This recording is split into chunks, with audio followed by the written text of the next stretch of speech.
अस्सलाम वालेकुम मलगरो د दुनिया یو طاقتور ترین ملک نواز شریف ته یو ډیر اهم پیغام را لېږلی دی او د عمران خان هم نن یو ډیر غټ خواهش پوره شو. هغه خواهش څه دی او په دې ویډیو کې تاسو ته وایم. او بل اړخ ته په پارلیمنت کې نن یو قرارداد پیښ شو. د هغې قرارداد مقصد څه دی، د دې قرارداد قانوني حیثیت څه دی او آیا دا قرارداد به سپریم کورټ چې کومه فیصله ده په هغې باندې اثرانداز کیږي او که نه. دا ټولې خبرې په دې ویډیو کې تاسو سره ډسکس کوم. او بل اړخ ته وزیر اعظم سبا د قومي سلامتي کمیټې اجلاس هم راغوښتی دی. د دې مقصد څه دی، د هغې نه پس د پاکستان چې کوم سیاسي صورتحال دی هغه څنګه تبدیلیدی شي. دا ټولې خبرې په دې ویډیو کې تاسو سره ډسکس کوم. خو د هغې نه مخکې تاسو ټول ته یو ریکویسټ دی چې دا ویډیو مخکې ملګرو سره ضرور شیر کړئ او خپله قیمتي رای هم په کمنټ کې ضرور شریکه کړئ. لاول راځو چې په پارلیمنت کې نن کوم قرارداد پیښ شو، هغه ولې پیښ شو، د دې قانوني حیثیت څه دی. نو په پارلیمنت کې نن یو قرارداد پیښ شو او د هغې مقصد دا او د هغې چې کوم مین متن دی نه هغه دا چې وزیر اعظم او د هغه کابینه دی چې کوم د سپریم کورټ 3 رکنی بنچ کومه فیصله کړې ده نو هغه فیصله دی نه مني.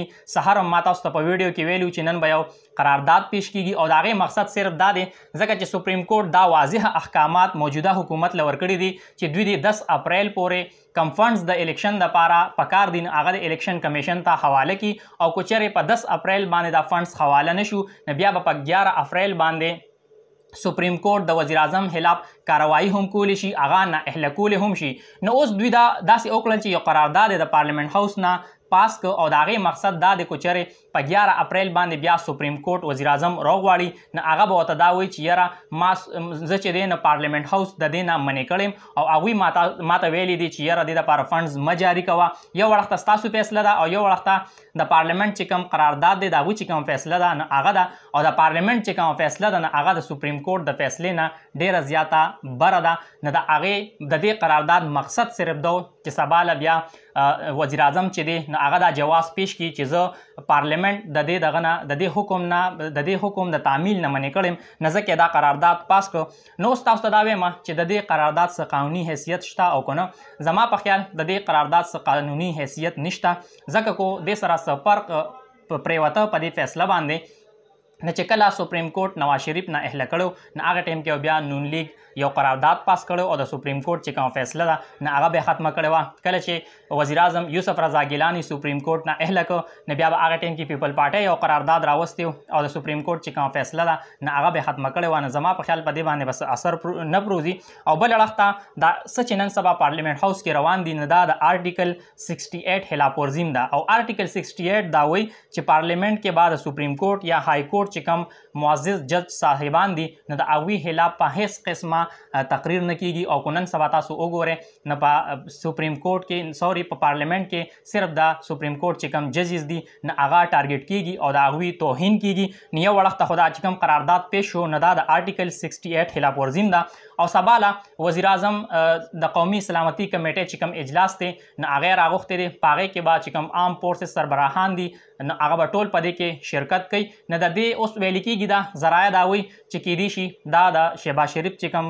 وزیر اعظم دی نو د هغه د اخیری ورځې په پارلیمنت هاوس کې په وزیر اعظم هاوس کې او دا هم ویل کېږي چې د دې نه پس په سبا له به ټول صورتحال واضح شي چې د پاکستان چې کوم صورتحال دی نو هغه کم طرف ته دی، د پاکستان چې کوم سیاسي مستقبل دی نو هغه به سي. سبا له چې کوم دا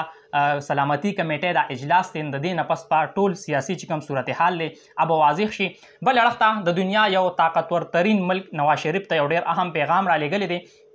خو د هغې نه مخکې تاسو ته دا وایم چې د عمران خان یو ډیر غټ خواهش پوره شو او د هغه خواهش دا چې سعودي عرب او د ایران په منځ کې چې کوم تعلقات خراب شوي دي نو هغه په دوستۍ کې بدل شي او عمران خان ورته دا پیشکش کړو چې زه به ستاسو ترمنځ د ثالثۍ کردار ادا کړم. خو اوس هغه کردار چین ادا کړ او د سعودي عرب او د ایران په منځ کې هغه دوستي برقرار کړه او اوس په دې حته کې یو نوی بلاک شروع کیږي او چین او سعودي عرب دا غواړي چې موږ په امریکن ډالر کې نه بلکې په خپله کرنسي کې تجارت وکړو او د هغې چې کوم انحصار دی هغه په پاکستان باندې دی ځکه چې سعودي عرب دا خیال دی چې پاکستان دې کې ډېر زیات اهمیت لري او پاکستان یو واحد داسې اسلامي ملک دی چې هغه اټمي هتیار دی هغوی سره او هغوی سره چې کوم نور پوج دی هغه هم ډېر زیات ښه دی نه ځکه په دې کې هغه زموږ په کار راتلی شي نه هغوی دا غواړي چې موږ ته دې ټیم کې د عمران خان ضرورت دی ځکه چې په پاکستان کې نه صرف د هغه خبره منلې کېږي بلکې په ټوله دنیا کې د هغه یو اثر و رسوخ شته نه په دې ټول کم حالات چې دي دې کې موږ ته د عمران خان ضرورت دی. نو اوس کو تاسو وګورئ یو څو ورځې مخکې به تاسو دا خبره هم کتلې چې نواز شریف چې کوم شاهي خاندان دی سعودي عرب نه هغوی نواز شریف د عمرې دپاره راغوښتی دی نه دی صرف دې دپاره راغوښتی دی چې هلته نواز شریف ته دا پیغام ورکړي چې د عمران خان په لاره کې دوی رکاوټ جوړ نه شي. او دا کم خبر چې تاسو سره شیر کوم نه دا یو اینکر دی سید علي حیدر هغه دا خبر ورکړی دی د هغه چې کوم خبر دی هغه زه خو به خو تاسو سره شیر کوم